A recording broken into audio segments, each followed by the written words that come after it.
जय शिवराय शेतकरी मित्रांनो, शेतकऱ्यांसाठी हा आजचा महत्त्वाचा विषय आहे। कारण शेतकऱ्यांचं बऱ्याच दिवसापासून जे काही रखडलेलं अनुदान होतं, महाडीबीटीच्या माध्यमातून अर्ज केले, त्याचे बिल अपलोड केले, पण अनुदान काय भेटणं। मात्र आता ते अनुदान भेटण्यासाठी आज शासनाने निर्णय घेतलेला आहे। आता या शासन निर्णयामध्ये कोणत्या शेतकऱ्यांसाठी हे अनुदान आहे, अनुदान किती मिळणार आहे, ही सगळी माहिती आपल्याला घ्यायची आहे। मात्र तत्पूर्वी तुम्हाला एक छोटीशी विनंती आहे, तुम्ही जर आपल्या चॅनलवर नवीन असाल तर चॅनलला सबस्क्राइब करा, व्हिडिओला लाईक करा आणि जास्तीत जास्त शेतकऱ्यांना ही माहिती शेअर करा। तर मित्रांनो, मुख्यमंत्री शाश्वत कृषी सिंचन योजनेअंतर्गत जे काही शेतकऱ्यांचं अनुदान रखडलेलं होतं, ते अनुदान आता वितरित करण्याचा मार्ग मोकळा झालेला आहे। 2025-26 मध्ये यासाठी म्हणजे मुख्यमंत्री शाश्वत कृषी सिंचन योजनेसाठी 500 कोटी रुपयाच्या निधीची तरतूद केली होती।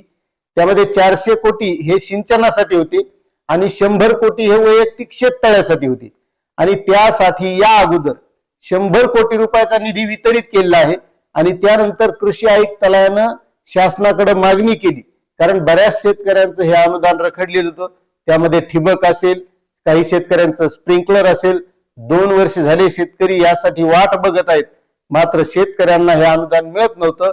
आणि मग कृषी आयुक्तालयाने शासनाकडे 235 कोटी रुपयाची मागणी केली आणि त्यानुसार शासनाने आज शासन निर्णय घेतलेला आहे। या शासन निर्णयाअंतर्गत सन 2025-26 या वर्षात मुख्यमंत्री शाश्वत कृषी सिंचन योजनेकरिता 235 कोटी रुपये निधी आयुक्त कृषी यांना अर्थसंकल्पीय वितरण प्रणालीवर वितरित करण्यात येत आहे। आणि ज्या शेतकऱ्यांचं हे अनुदान रखडलेलं असेल त्या शेतकऱ्यांच्या खात्यामध्ये हा निधी लवकरात लवकर वितरित केला जाणार आहे, असा हा शासन निर्णय।